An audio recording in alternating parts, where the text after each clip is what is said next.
quando a gente está passando por algumas situações, e esse segundo louvor que entoamos aqui a Deus, falando voltar, ao princípio, voltar ao primeiro amor,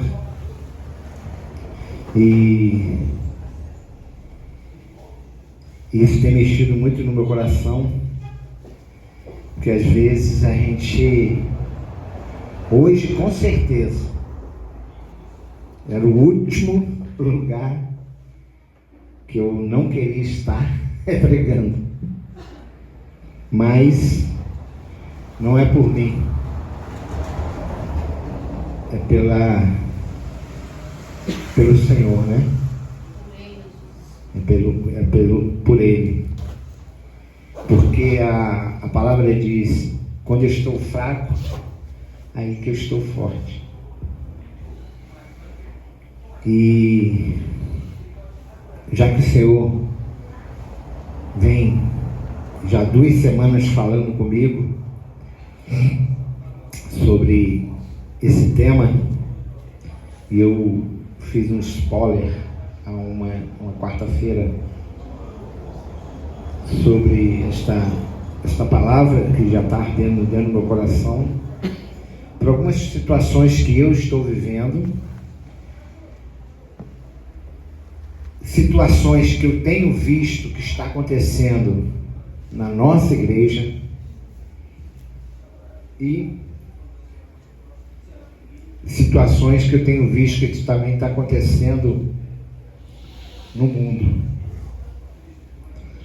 E é algo muito sério. Eu conversei com algumas pessoas onde que eu trabalho. Essa semana eu trabalhei com um grupo de pessoas diferentes da minha...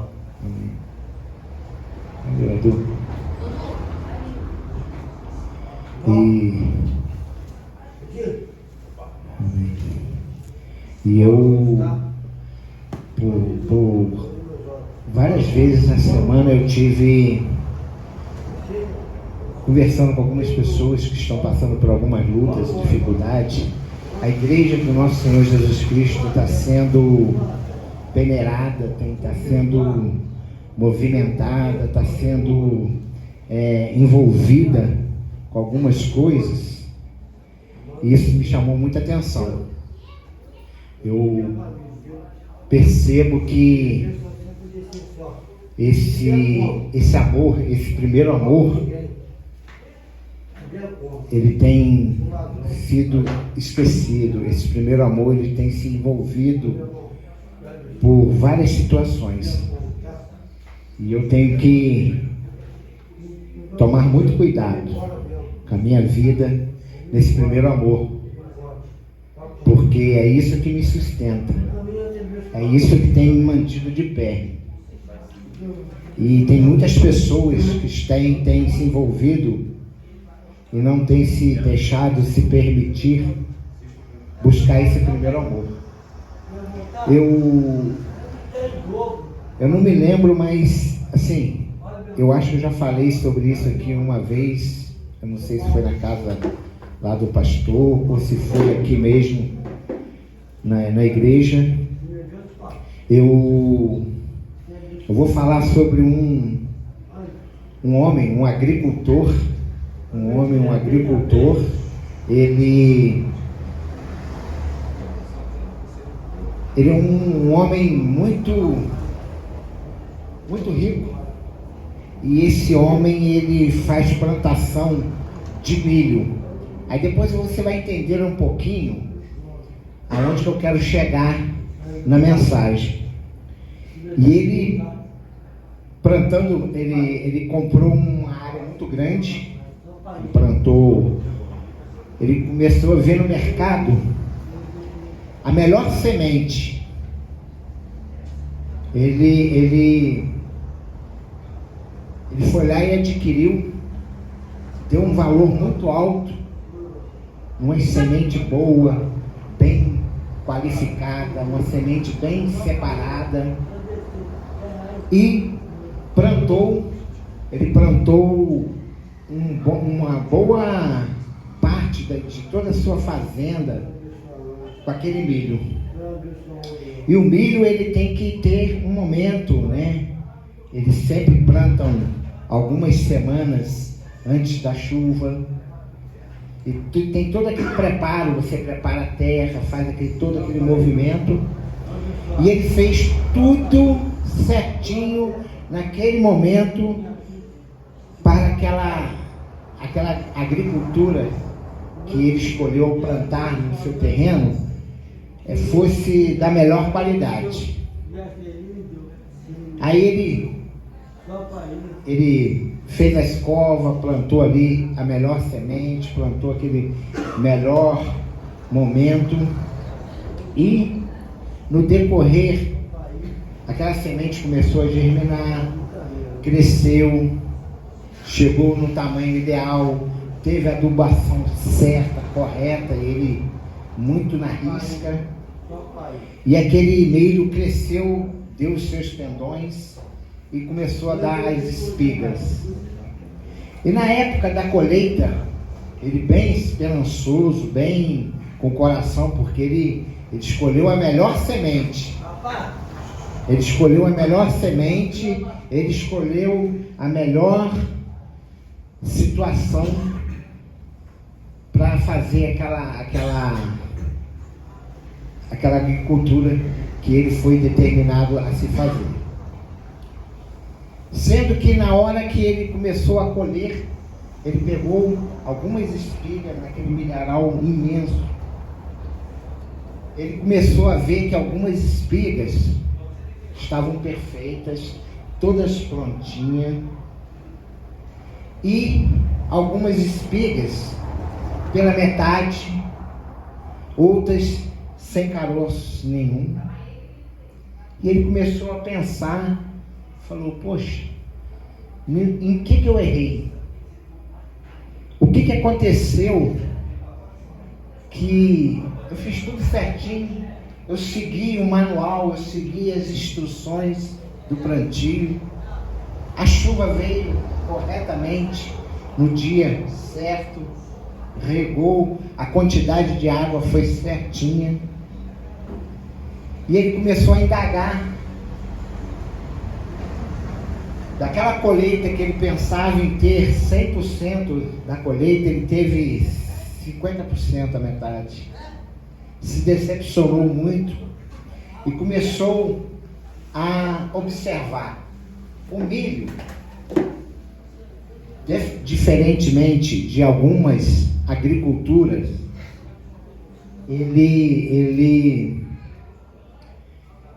o que faz a polinização daquele... Amém, glória a Deus. É isso aí. Maior que ele está em nós. Aí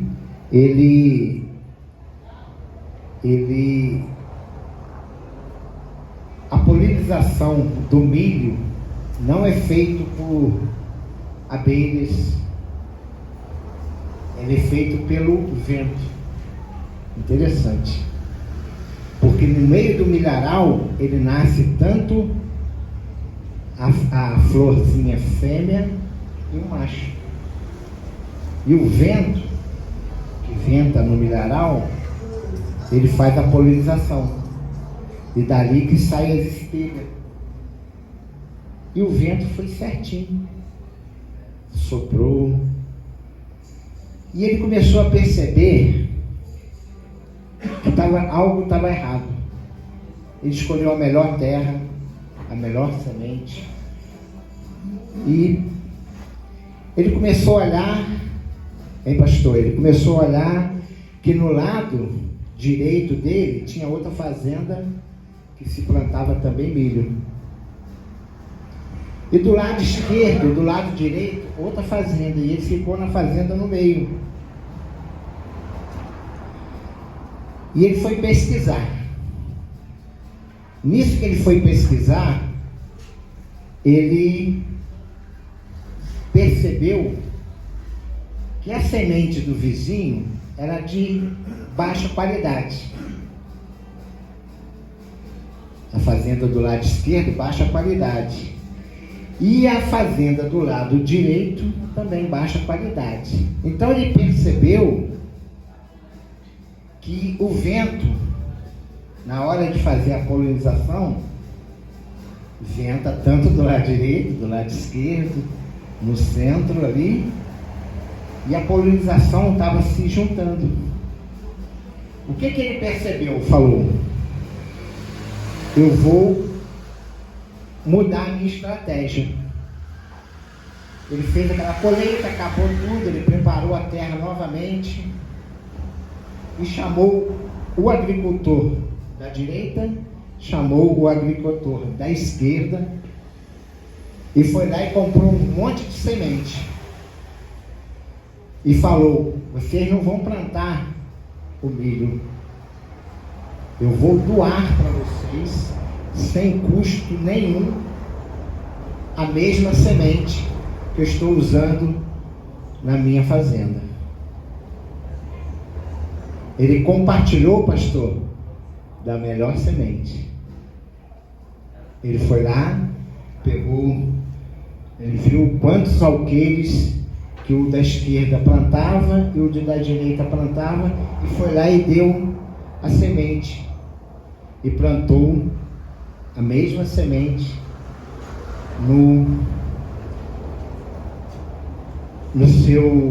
na sua fazenda.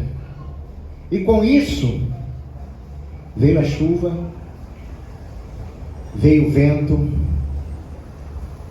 e ele conseguiu ver que as espigas dele estavam excelentes, desde o topo até embaixo, toda completinha. Foi ver a do vizinho, toda completinha. Foi ver a do vizinho da direita, toda perfeita. E isso aí, meus irmãos, falando sobre o compartilhar. Ele viu que para ele ser bem sucedido, para ele ser bem tudo aquilo que ele produzia, ele tinha que compartilhar da mesma semente para os seus vizinhos. Que se os seus vizinhos produzissem uma boa semente, uma boa safra, com certeza era infalível dele ter uma péssima produção. O que eu venho analisando sobre isso durante 2 semanas, preparando esse rascunho dessa pregação? Porque a igreja do Senhor Jesus, ela não está como este agricultor.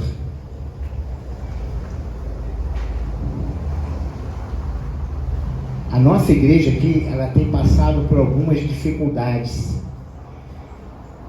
Eu creio que esta mensagem eu conversei ontem com o irmão Hugo,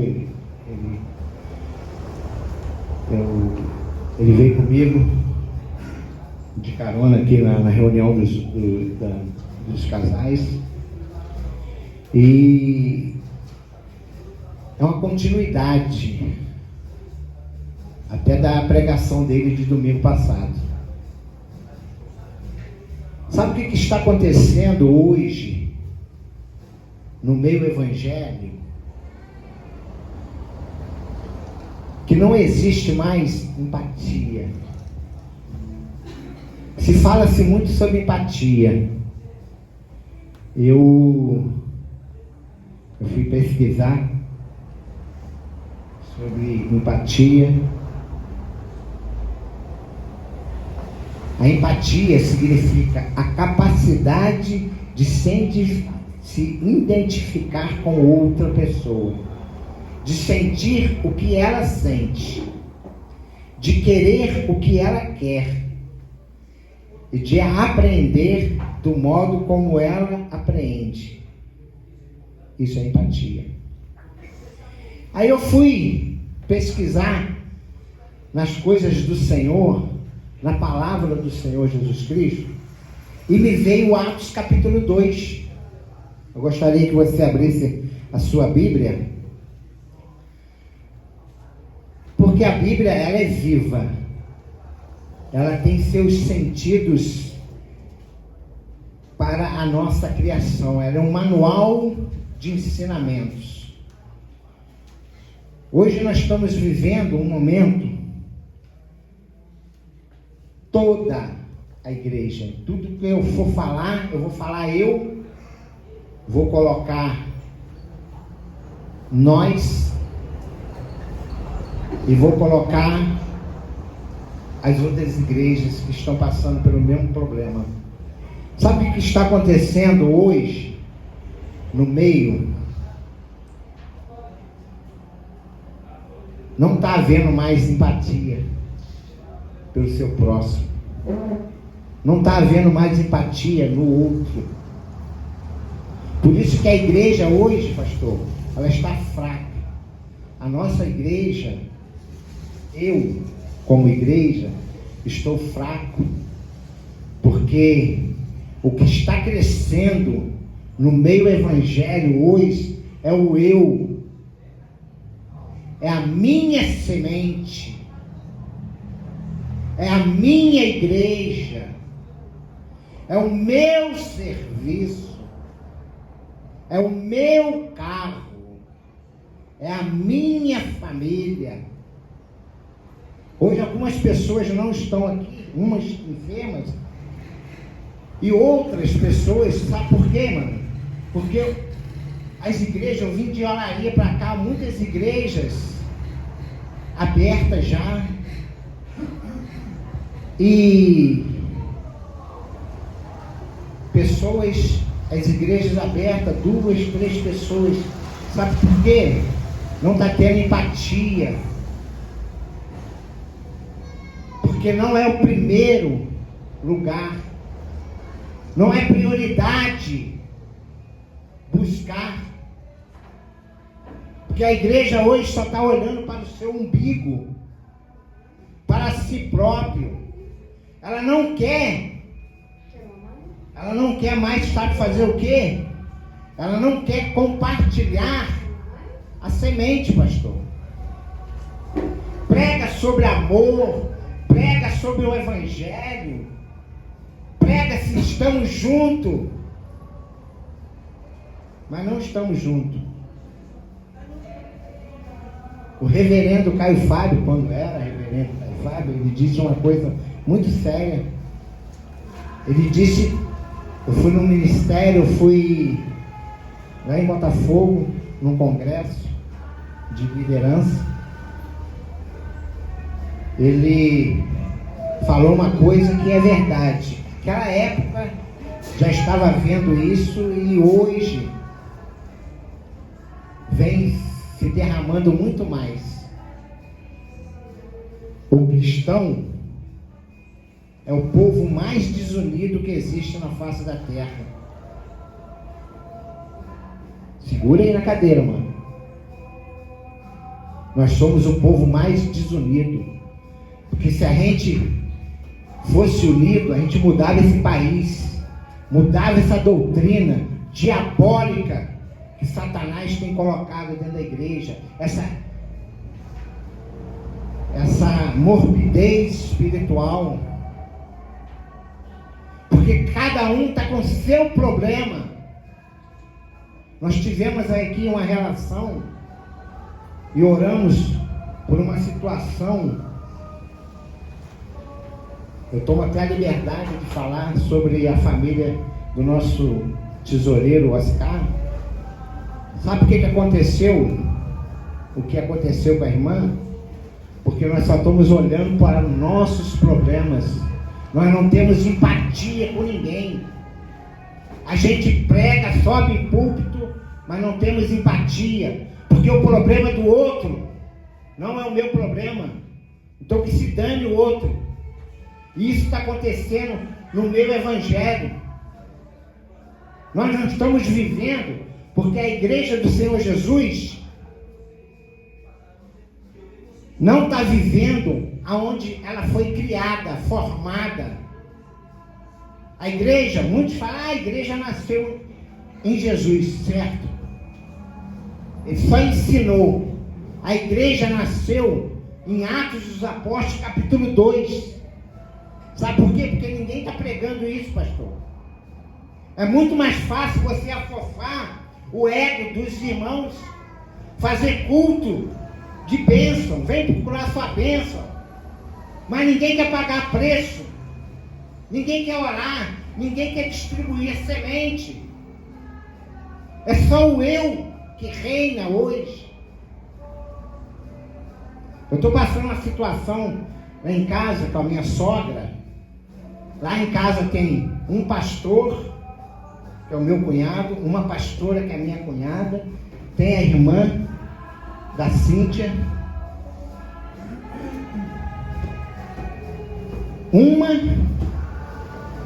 eu cheguei a sair daqui ontem, ela está namorando um rapaz, largou o marido, e eu estou falando que eu estou vivendo isso dentro do meu lar, tá? Não estou jogando piada para ninguém. Quem joga piada é Satanás.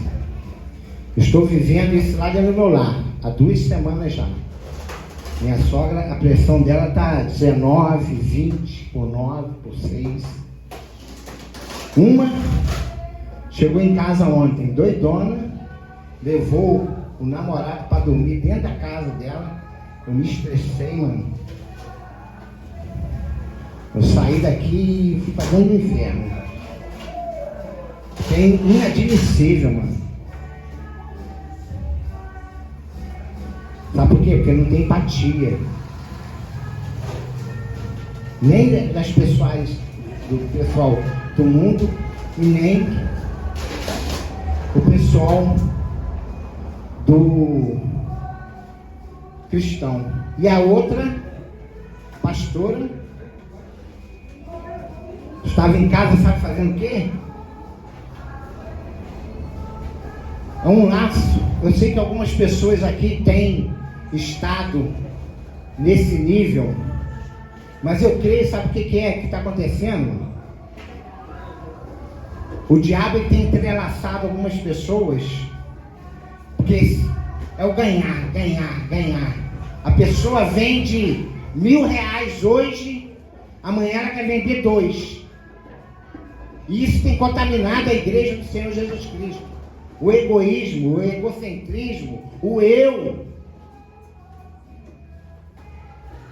Esse tal de Shopee, eu acho que veio do inferno também para destruir algumas igrejas, mano. Eu tenho visto isso aí, é só ganhar, ganhar, ganhar, ganhar, vender, vender, vender. E a mãe estava lá com 19 por 9, 20. Não, eu tenho que trabalhar. E não tem mais empatia. Aí sabe o que faz? Aí vai uma vez só no culto, durante um mês, você tem tempo para tudo. Mas para buscar o Senhor, aí acha que você vai dar seu dízimo, você está quite com Deus, você acha que você traz uma cesta básica na igreja, você está quite com Deus. Acha que um dia da semana você vem e toca uma bateria ou toca um violão, você está enganado, meu irmão. Ninguém quer pagar preço.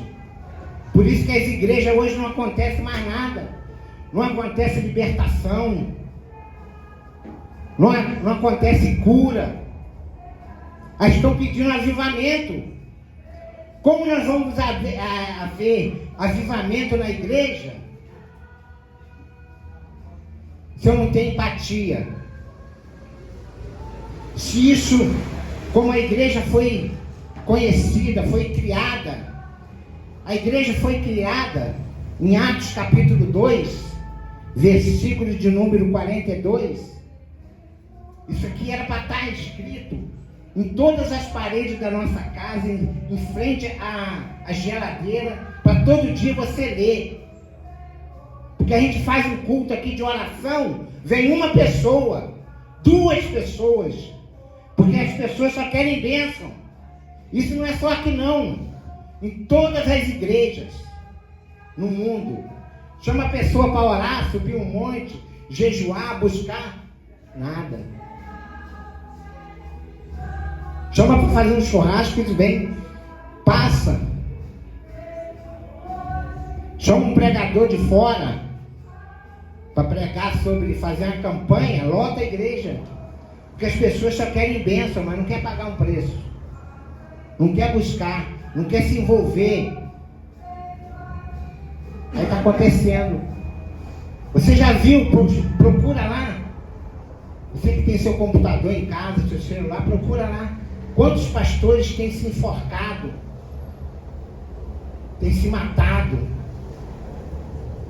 O maior índice de pessoas com depressão, com ansiedade, está dentro da igreja. Sabe por quê? Não tem empatia, não tem envolvimento, só quer bênção. E o mesmo Pedro, aquele lá atrás, que quando o Senhor estava andando sobre as águas, chamou Pedro, vem. Ele subiu e partiu. Ele não olhou as dificuldades. Quando ele estava lá na frente, que ele olhou para trás e viu que ele estava andando, começou a afundar. O Senhor veio, puxou ele pelas mãos. Esse mesmo Pedro negou Jesus 3 vezes. Mas quando ele entendeu, quando ele colocou a missão dele dentro do seu coração, aconteceu isso que aconteceu aqui em Atos capítulo 2, versículo 42. Vamos ver junto? E perseveravam na doutrina dos apóstolos, na comunhão, no partir do pão, nas orações. Como é que a gente quer vencer se o que mais sobressai na nossa vida é o eu? É o meu negócio, a minha situação. Não vai acontecer nada. Em cada alma havia temor, e muitas maravilhas, sinais eram feitos pelos apóstolos. Todos os que criam estavam juntos e tinham tudo em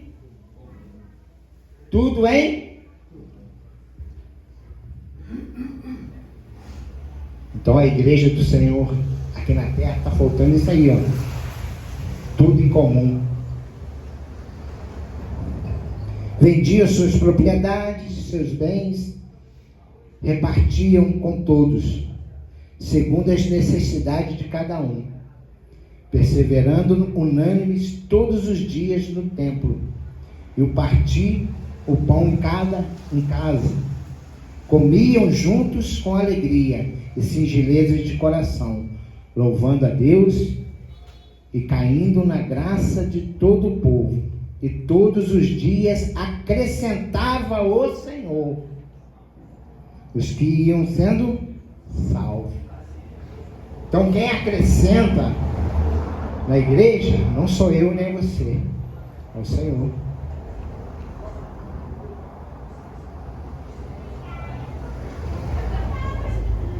Então a gente tem que rever, a gente tem que voltar ao primeiro amor, a gente tem que buscar, porque nós estamos vivendo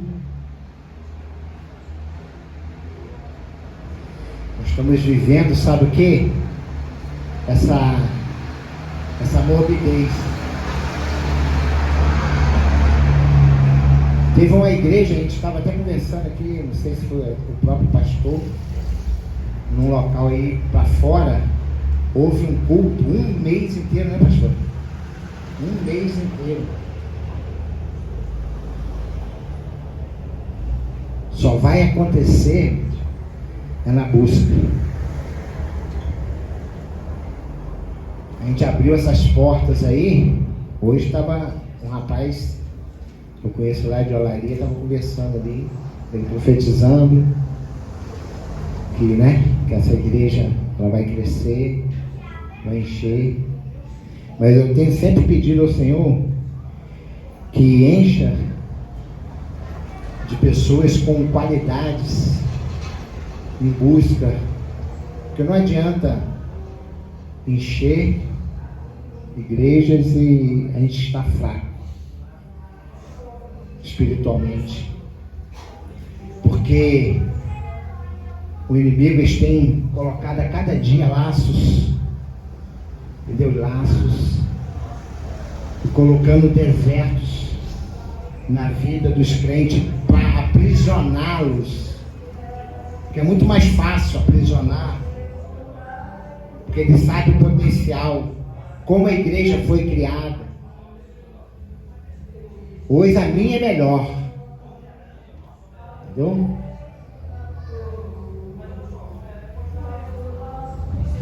A igreja doeu. Isso foi uma sementinha do mal que o diabo colocou. Sabe o que tem acontecido muito hoje nas igrejas? Quando as pessoas chegam a entrar na igreja, você já viu os macaquinhos que lançaram? Eles tapam as vistas, aí o outro tapa a boca, o outro tapa o ouvido. É isso que está acontecendo dentro da igreja do Senhor Jesus. Ele fica na porta, quando a pessoa entra, ele tapa o ouvido. Você tem a semana todinha para fazer tudo que você... E o Senhor só quer um domingo. Algumas horinhas. Mas essas 2 horinhas, 1 horinha, meia horinha de palavra, é um peso. Sabe por quê? Porque o diabo vem e bota... Não, você não pode ouvir isso. Te cega com as mãos para que você não vê as situações do Senhor. Bota as mãos nos seus lábios para que você não venha falar. E eu fui chamado, mano, para ser atalaia. E doa em quem doer. Seja aqui, seja onde eu estiver, eu vou falar. Eu vou profetizar. Eu não quero que esse sangue seja tirado das minhas mãos. E sabe outra coisa que está acontecendo? Para todas as pessoas que têm a oportunidade de dirigir, eu estava conversando com a Cíntia esses dias, você tem um manual de instrução, para quem já tirou carteira de motorista, você estuda aquele livrinho, com várias páginas, tem várias legislação, segurança. Aí você estuda aquele livrinho, você se dedica horas, porque o seu objetivo é aprender a dirigir. Tudo que vem a nós, você quer fazer, né, o melhor. Aí chega o dia da prova, eu fui reprovado 3 vezes, mas não desisti. Sou cristão, não desisto nunca. Pagava o Duda, esse Duda deve estar milionário, esse tal de Duda aí. Acho que é o cara mais rico do mundo. além do tal do Elon Musk. Aí, passei.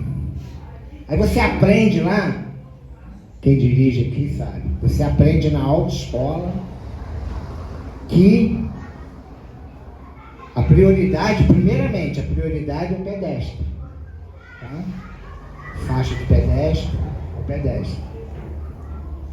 E o pedestre é o quê? O seu próximo. Aí tá o instrutor, aí você começa a dirigir duas mãos no volante. Certo? Aí você tá aqui, ó. Esse é o ensinamento. Você senta, primeira coisa, cinto de segurança, você senta, duas mãos no volante. Você vai dirigindo, primeira mão no volante, segunda mão no volante, terceira mão no volante. Aí você começa, aí você fica tensa. Nos primeiros dias você tirou a carteira, você foi aprovado, fez a prova, ali você é expert. Você tem que fazer tudo certinho, que um errozinho é 3 pontos. 2, né? Aí, se tiver outro erro, você é reprovado. Eu fazia tudo certinho. Chegava lá na prova, me dava um nervoso, eu me dava seta para a direita, dava para a esquerda, tudo assim. Mas consegui, graças a Deus. Aí você vem ao crentão. Isso acontece com crente, pastor. Aí quando chega aí 1 ano, 6 meses, você está dirigindo, aí a mãozinha vai pro vidro. Você abaixa o vidro. Não, antes disso, sabe o que é? Aí você já compra um radinho, bota o pendrive evangélico, eu sou cristão, aí acha que tá tudo certo, né?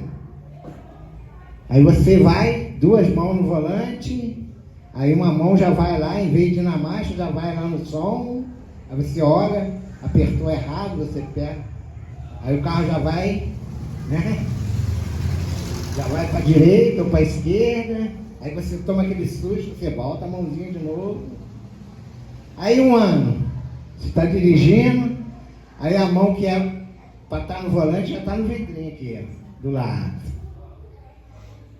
Aí você solta o volante e passa a mão, passa mais com essa aqui. E volta a mão de novo no volante. E essa aqui está aqui no vidrinho.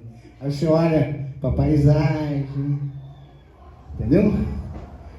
Outros, que é crente ventilador, né? Passa uma mulher bonita, ele faz assim. Aí passa outra bonita, ele faz assim. Já é? Essa é nova, tá? É crente ventilador. Tá para lá e para cá assim.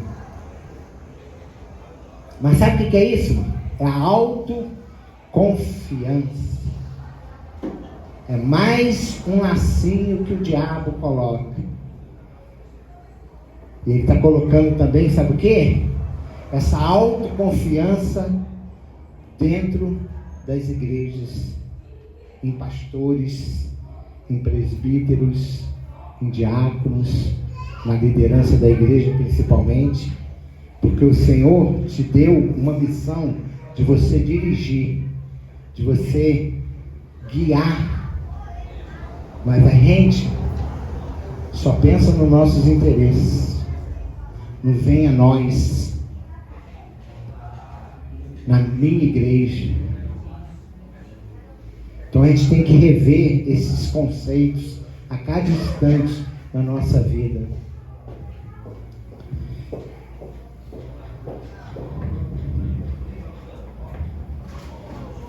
E para finalizar, eu vou ler para que a gente possa orar. Aqui a gente já entendeu, em Atos dos Apóstolos, como que a igreja foi criada. Esse aqui é o verdadeiro amor. Quando você chega, você se encontra esse primeiro impacto do poder de Deus, aí você abraça, você ora, você jejua, você busca, aí você começa a ter uma autoconfiança, você pede: Senhor, me dê um serviço, me dê algo que eu possa crescer. Aí Deus te dá. Aí aquilo, o diabo vai e faz um laço, porque o seu eu é mais importante. Isso pode acontecer com um casamento, isso pode acontecer com seu filho, porque o próximo não é prioridade.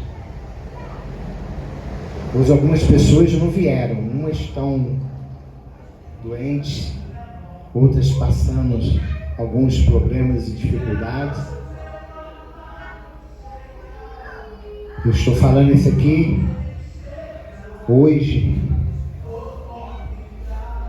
para a nossa igreja, mas isso está acontecendo.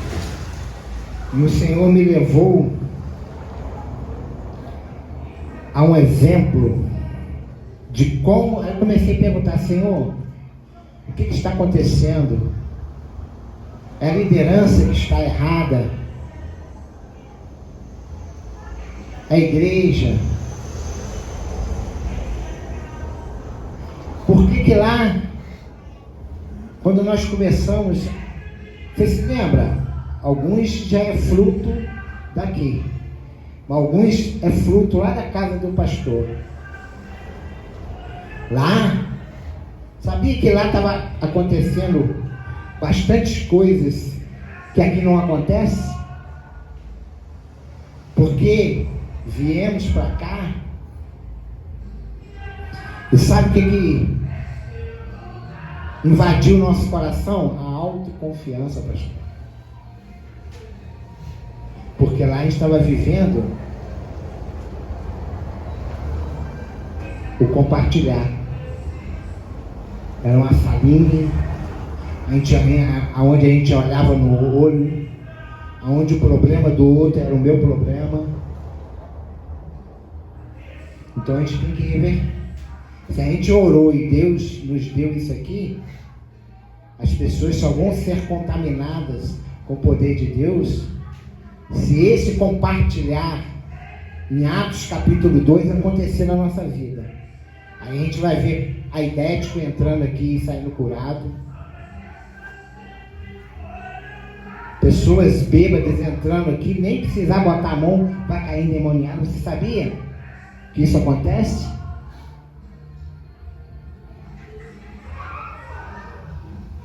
A gente vai ter um grupo de louvor poderoso.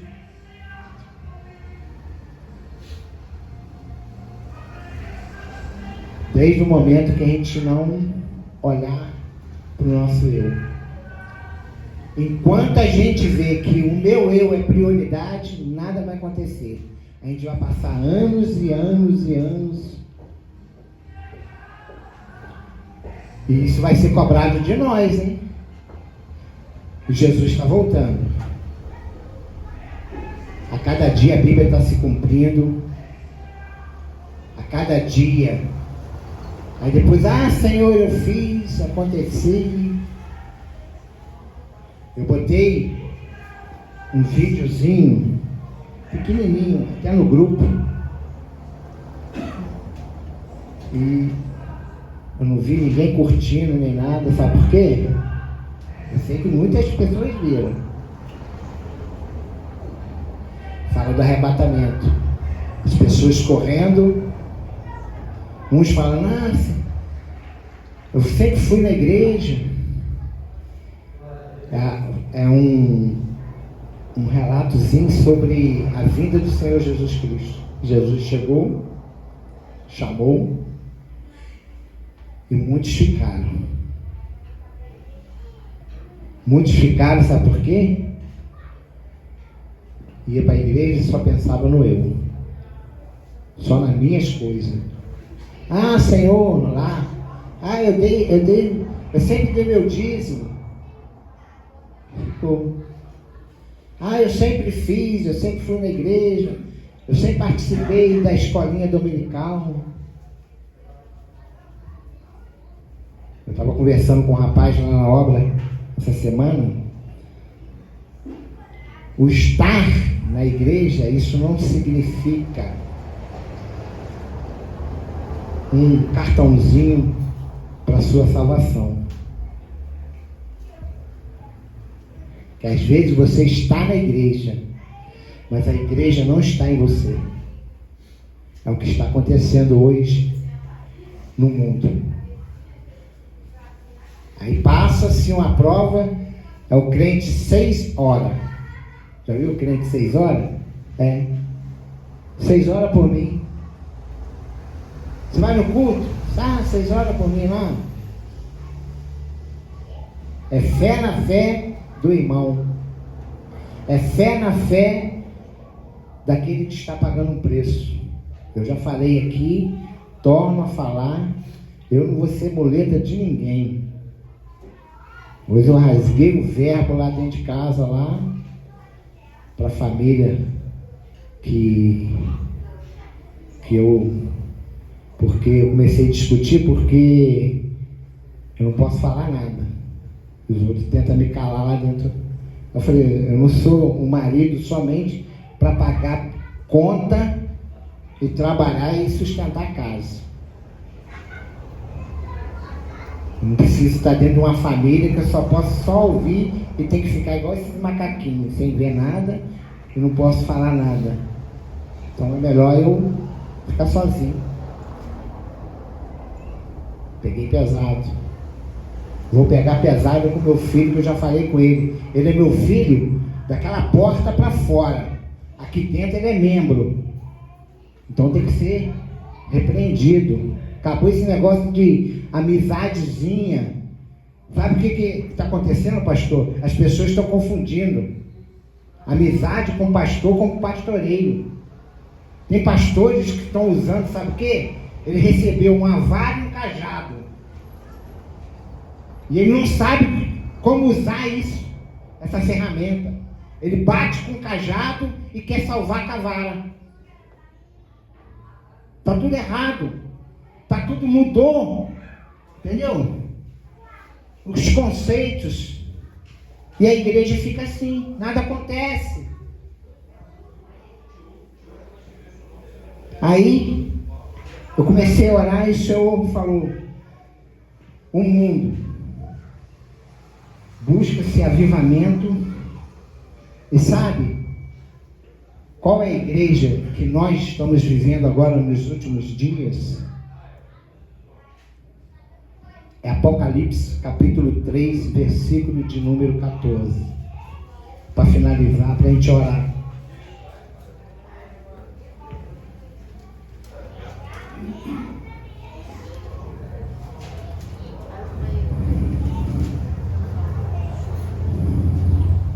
Por isso que eu falei que o desejo não era nem... Porque é uma responsabilidade muito grande. E eu quero pregar e às vezes a gente é abatido por algumas coisas. E antes de ler, eu vou falar algo aqui de Deus. Irmão Eduardo, você sabe que está sobre a sua vida o pregar o Evangelho. Não deixe que o diabo cale a sua boca. Porque você sabe da responsabilidade de chamar na sua vida. E por alguns tititi, eles estão querendo te parar. Porque você sabe o potencial que tem na sua vida. Deus quer isso de você. Você é um homem, um evangelista, que você, com certeza, você vai olhar e não vai ver atrás de você nenhum trilho, mas vai ver caminhos de pessoas andando atrás daquele caminho que você tem criado. Não deixe o inimigo falar que a sua pregação ou algo, porque eu também fui assim. Eu também recebi uma palavra de uma pessoa que se diz conhecedor e fiquei anos sem pregar, porque uma palavra maldita veio sobre a minha vida e eu fiquei só indagando,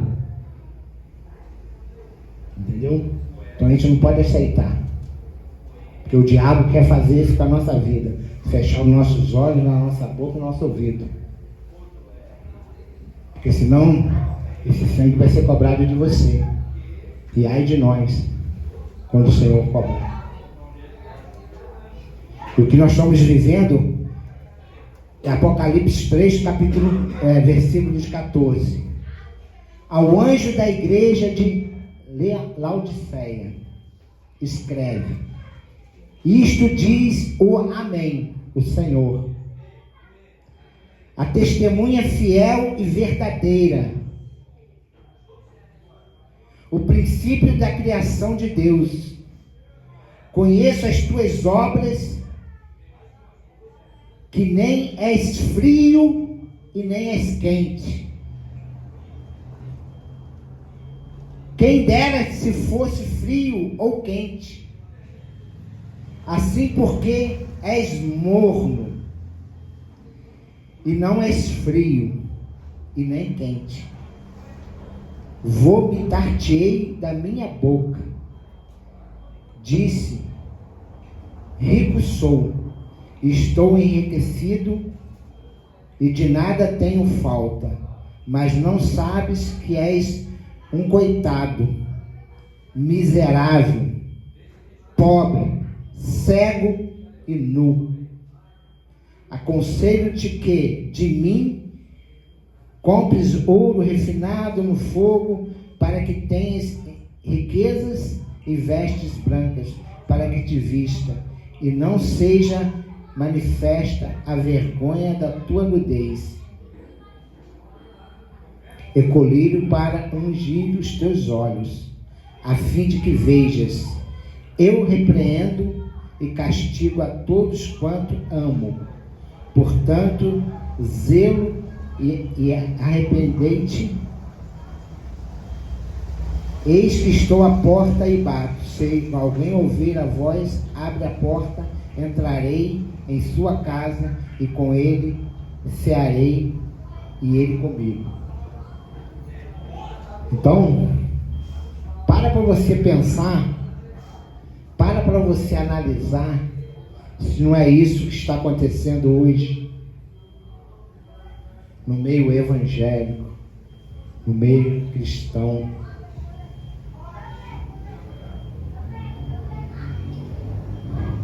É muito sério. A gente não está aqui, não abriu essa porta para brincar de evangelho. Nós não abrimos essas portas para afofar ego de ninguém. Eu creio que eu não e nem o pastor. Se as pessoas estão pensando isso, estão completamente enganadas.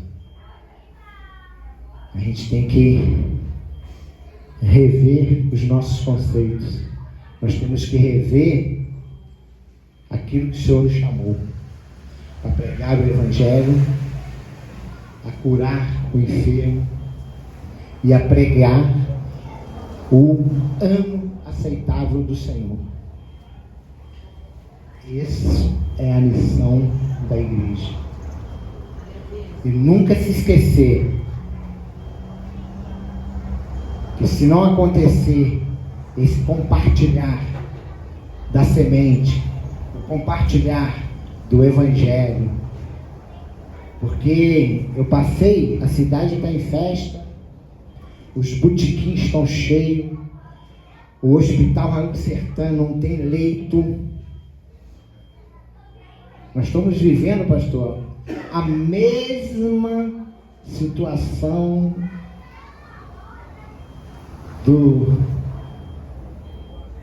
da arca.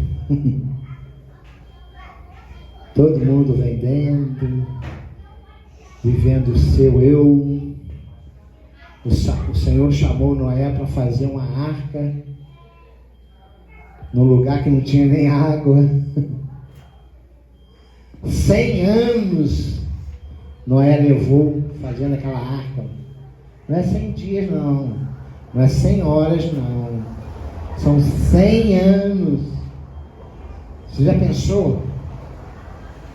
Eu estou com 58. Só por causa de uma palavra, Deus falou com Noé: Noé, vou te instruir a você fazer uma arca. Nós recebemos um chamado, já recebemos profecias aqui, da gente abrir esta igreja. Comunidade, servir. Botamos em votação, né? Todo mundo feliz. Aí com 2 aninhos, 3 aninhos, o gráfico da igreja servir é assim, ó.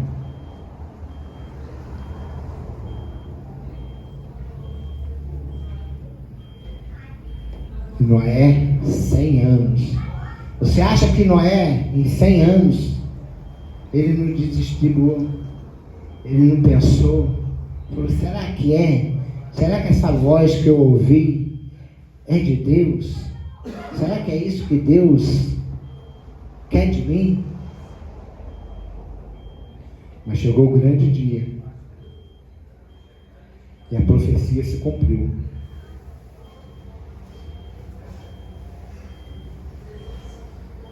Ele fez uma porta grandona, e quando estavam todos ali, a sua família, os animais,